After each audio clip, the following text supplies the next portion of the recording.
que j'aime bien complètement clarifier et simplifier, c'est le concept selon lequel, quand on incarne en tant qu'être humain sur cette terre,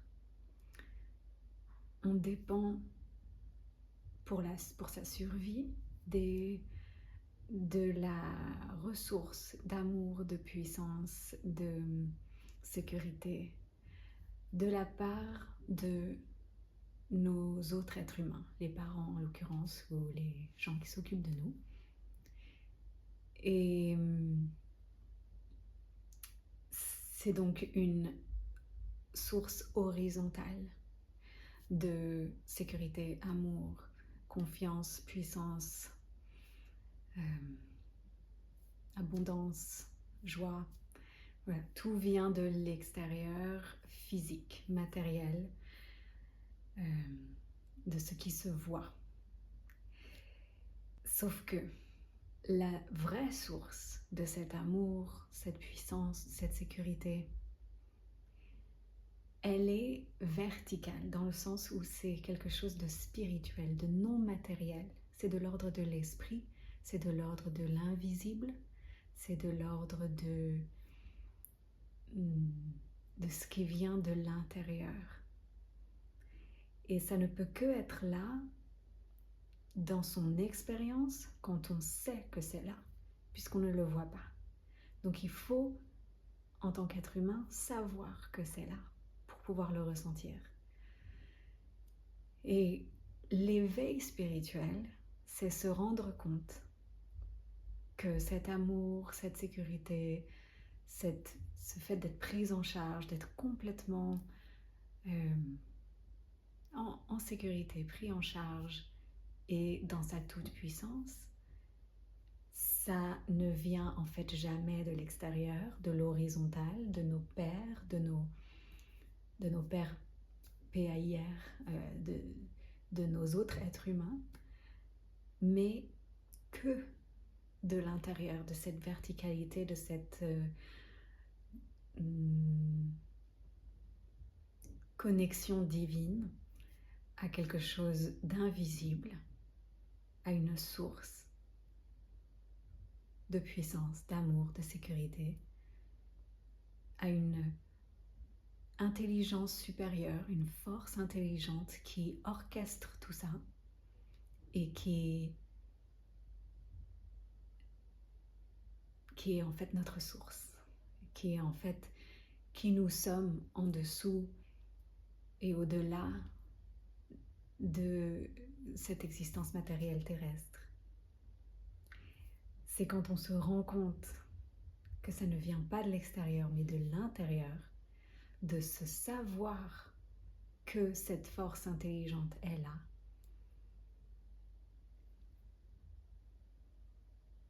qu'on fait l'expérience d'un éveil spirituel.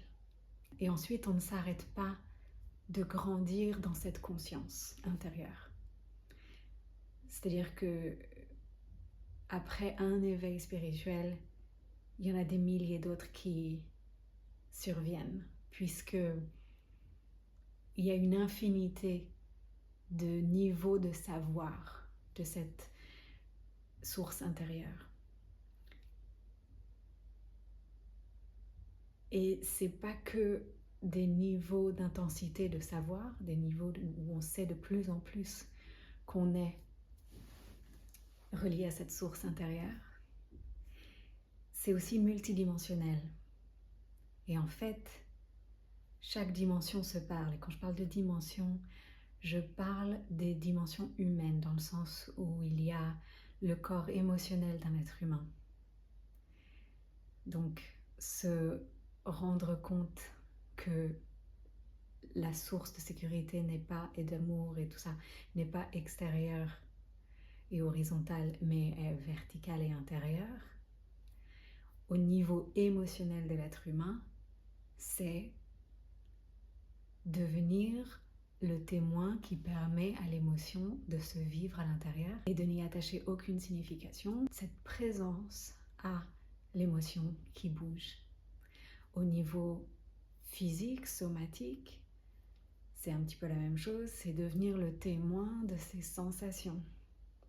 Au niveau mental, c'est savoir garder une croyance alignée à cette source intérieure qui vient de l'intérieur, quels que soient les reflets, les réflexions physiques, matérielles de l'extérieur. Si par exemple le monde entier vous répète ou semble vous affirmer que tout va mal, que la vie c'est ceci, la vie c'est cela, avec des croyances limitantes, désespérantes, de mentalement choisir de conserver une croyance plus élevée, une croyance plus alignée à une vérité plus élevée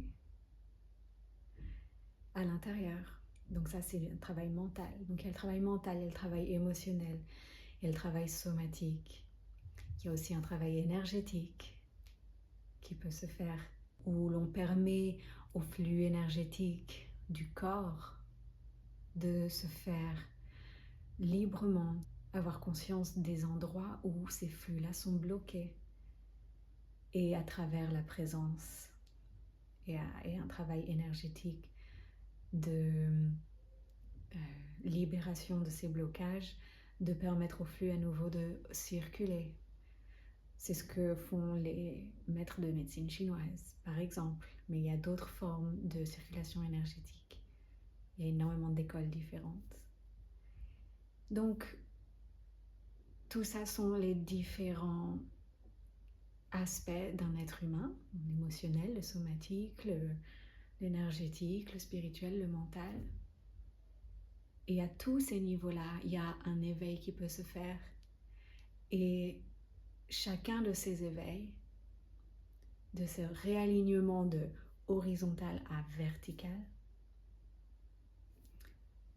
je n'ai pas la sécurité émotionnelle parce qu'on me dit que c'est ok que je vive cette émotion. C'est moi qui sais que c'est ok de vivre cette émotion et je me permets de la vivre.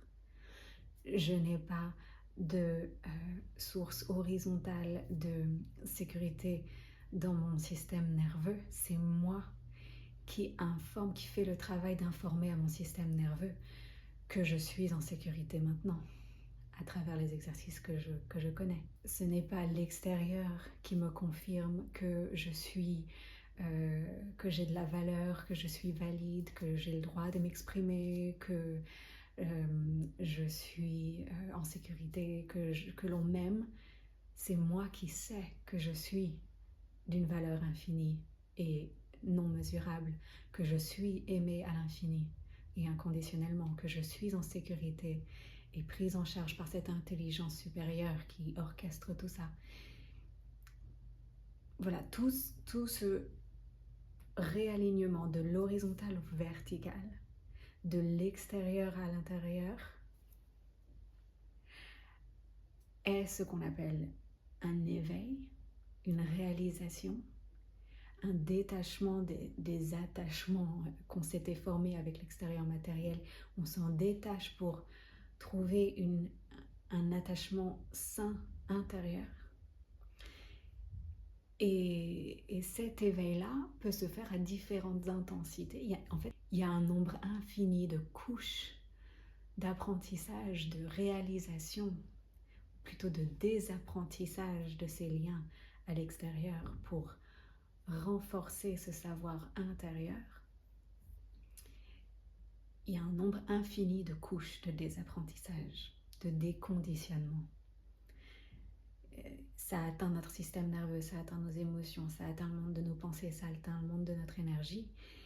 Et dans chacune de ces dimensions, il y a une infinité de possibilités d'expandre encore plus et encore plus dans ce savoir. Et d'ailleurs, chacun de ces mondes, chacune de ces dimensions humaines s'informe l'une l'autre. C'est-à-dire que quand on apprend, quand on libère quelque chose dans un monde-là, il se trouve que ça va toucher en fait l'autre monde aussi.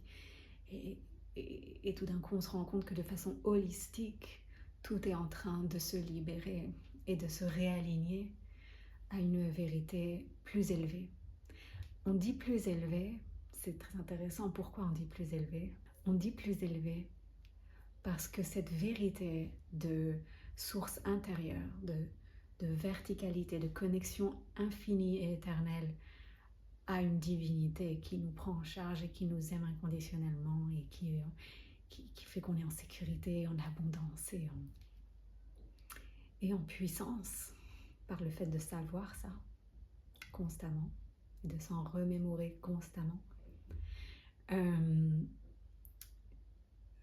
Ça fait que notre fréquence vibratoire, littéralement, c'est-à-dire si on mesure notre champ électromagnétique que chaque être vivant a, si on mesure ce champ électromagnétique, la fréquence de vibration de ce champ va être supérieure. Plus on sait, plus on se réaligne à la vérité verticale, plus notre fréquence vibre, plus notre champ électromagnétique vibre à une fréquence élevée.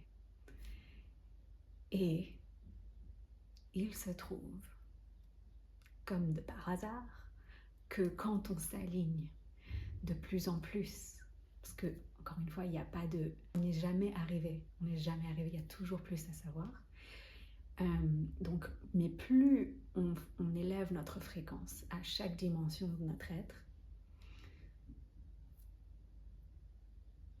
plus nos actions dans la vie, les mots qu'on emploie, notre voix, notre être, notre posture, tout en nous se réaligne à une forme de santé, de bien-être pour soi et pour tous. Pourquoi? Et là, c'est l'aspect spirituel. Parce que cette source intérieure à laquelle nous sommes éternellement et infiniment reliés, qui nous fournit cette sécurité, cet amour, cette puissance, cette abondance, est la même pour tous. Donc, quand on s'aligne à cette vérité, chaque action que l'on prend est prise depuis une intention qui s'aligne avec cette vérité. Et comme cette vérité, cette source est la même pour tous, chaque action que l'on prend est une action qui s'aligne à ce qui va profiter à tous. En d'autres termes, le paradoxe, c'est que les actions que l'on prend, plus elles sont guidées par une intuition intérieure, une guidance intérieure, du fait de se souvenir de notre absolue prise en charge, sécurité, abondance, amour, d'être dans cet état de relaxation, de gratitude, qui viennent d'elles-mêmes quand on s'aligne à cette vérité, somatiquement, émotionnellement, mentalement, spirituellement, énergétiquement. Plus on ressent cet amour, cette gratitude, plus on est en bonne santé aussi, plus on est mu par la vie à prendre des actions qui sont alignées avec cette vérité et donc qui sont utiles pour tous. Et donc, il s'agit de vraiment... Et donc, c'est là le paradoxe. Le paradoxe, c'est que ce n'est pas ce que je vois avec mes yeux qui doit être modifié, qui doit être changé. Je ne dois pas changer le monde qui m'apparaît comme dysfonctionnel et qui m'apparaît comme un monde qui va mal et qui, dans un paradigme où je suis complètement dépendant de l'extérieur, de ce que je vois avec mes yeux, avec mes 5 sens, j'ai l'impression de devoir agir pour le bien de ce monde, de ce que je vois, par peur qu'il aille mal encore plus, par culpabilité pour ce que je vois, parce que je me lie, j'ai cet attachement conditionné au malheur des autres. Donc cette peur me pousse à vouloir changer, vouloir faire des choses. Mais plus on fait ça, plus on accentue le mal que l'on voit, la dysfonctionnalité que l'on voit, le malheur que l'on voit, la douleur que l'on voit. En fait, le bien que l'on peut faire à l'extérieur ne peut que venir par le fait de s'aligner à ce que la source veut pour l'extérieur. Et pas ce que notre mental humain a décidé qu'était bien ou mal. Il y a une intelligence supérieure qui sait bien mieux que nous en tant qu'être humain et dans notre cerveau humain. Et ce n'est que en s'alignant à ce que la source dit pour soi que l'on est ensuite mu par la source, d'agir d'une certaine façon. Et sans comprendre pourquoi à la base, avec notre cerveau humain, il se trouve que cette action va se réverbérer dans le monde et va devenir un acte qui va faire en sorte que le monde se transforme de lui-même, sans que moi, j'ai agi par la peur, par le conditionnement, par la croyance que je suis obligée de faire quelque chose pour être une bonne personne. Tout part de l'intérieur et de se souvenir qui on est vraiment et quelle est notre vraie source. Et de se détacher des croyances basées sur la honte, la culpabilité, qui ont été notre façon de fonctionner pendant des millénaires. Donc c'est complètement normal que ce soit dans notre programme. Mais c'est à nous de choisir, de se réaligner à la vérité, de se détacher de ces programmes pour remplir ces croyances en des fautes intérieures, en des trous qu'on a besoin de remplir par l'extérieur, de se détacher de ce besoin de le remplir par l'extérieur et de comprendre qu'il est déjà rempli par l'intérieur. Et c'est ça le symbole du calice, du Saint Calice, le Saint Graal, que chacun recherche. Il est à l'intérieur, c'est toi le calice. Chacun de nous, on est une coupe qui semble être un trou, mais en fait elle est éternellement et infiniment remplie en abondance par une source intérieure constamment. D'ailleurs, c'est la forme cardioïde du champ électromagnétique. D'ailleurs, je ne sais pas si c'est cardioïde, mais c'est cette forme-là de champ électromagnétique toroïde qui tourne en abondance et qui fournit une source à ce saint calice que l'on est. Et c'est plus l'être humain va savoir ça, plus le monde entier deviendra le paradis sur terre tant recherché. Le paradis, il est fait pour être vécu sur terre, nulle part ailleurs. Le paradis, c'est une fréquence, c'est un savoir de notre alignement. L'enfer, c'est ne pas savoir ça et croire qu'on est dépendant des autres. C'est être emprisonné dans ce que l'on voit matériellement. Le paradis, c'est se relier à une connaissance intérieure malgré ce que l'on voit et se détacher, se libérer de cet emprisonnement à ces attachements extérieurs. Et plus chacun se réaligne à cette vérité, à toutes les dimensions de l'être humain, plus on avance dans cet éveil collectif, plus les actes physiques de chacun vont être mus par cette guidance intérieure liée à la source et donc se réverbérer dans le monde d'une façon qu'on ne peut pas comprendre par le mental humain, plus le monde va changer de lui-même et se refléter à nous comme un paradis sur terre.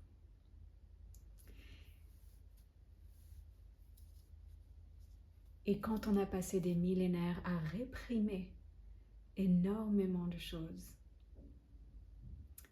de nous-mêmes, à s'empêcher de ressentir les choses parce que à cause du conditionnement, on a appris que c'était pas bien de ressentir certaines émotions, que c'était pas bien de ressentir certaines sensations, que c'était pas bien de penser certaines pensées. Comme on a réprimé énormément de choses complètement naturelles chez l'être humain, et qu'on a décidé que certaines choses étaient bien et certaines choses étaient mal, étaient mauvaises.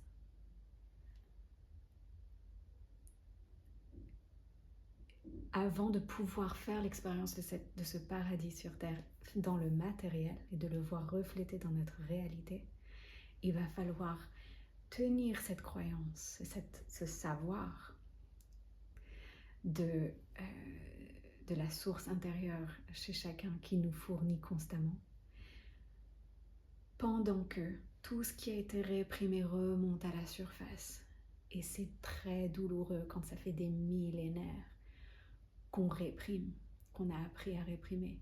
Il y a énormément de douleurs qui remontent à la surface, mais il faut faire face à toutes ces douleurs. Depuis ce savoir, depuis ce détachement, depuis cet amour inconditionnel, et cette compassion et cette révérence à qui nous sommes et à tout ce que nous sommes, même le sombre, même ce qu'on a appris par le conditionnement qu'il fallait nier en soi. Ce n'est que quand on sera présent à tout ça qui va remonter à la surface, qui est déjà en train de remonter à la surface. C'est pour ça qu'il y a des horreurs qui se passent dans le monde. C'est pour que toutes ces émotions remontent. Et il faut faire face à chacune, parce que c'est que comme ça que l'on incarne l'amour inconditionnel. Qu'est-ce que c'est l'amour inconditionnel? C'est être cette source d'amour inconditionnel, même pour le plus sombre. Donc il faut bien voir ce que c'est que ce plus sombre qui est en nous et rester l'amour et la compassion en face de ça. Et c'est là que ça va libérer les blocages et ça va les libérer dans nos somatismes, dans nos systèmes nerveux, dans nos émotions, dans nos croyances et dans nos flux énergétiques, tous les blocages.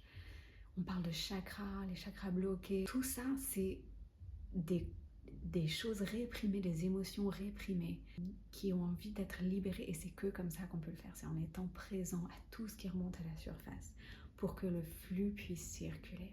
Comprendre que même ça, c'est aimer. Et donc, on devient l'amour de tout ce que nous sommes. Et on vibre l'amour de tout ce que nous sommes. Et ça fait des réverbérations. C'est ça, le réalignement. C'est quelque chose qui commence individuellement chez chacun et qui agit sur le monde entier, sur l'univers tout entier. À chaque fois qu'une nouvelle couche est libérée en soi. Va vers toi. C'est la parole que Abraham a entendue, a canalisée par cette source intérieure qui était en lui et qui est en chacun de nous. Va vers toi. Quel que soit ce que te dit ta famille, la société, quel que soit le conditionnement que tu aies pu apprendre, va vers toi. Va vers ce que ta guidance intérieure sait profondément, parce que c'est ça la source.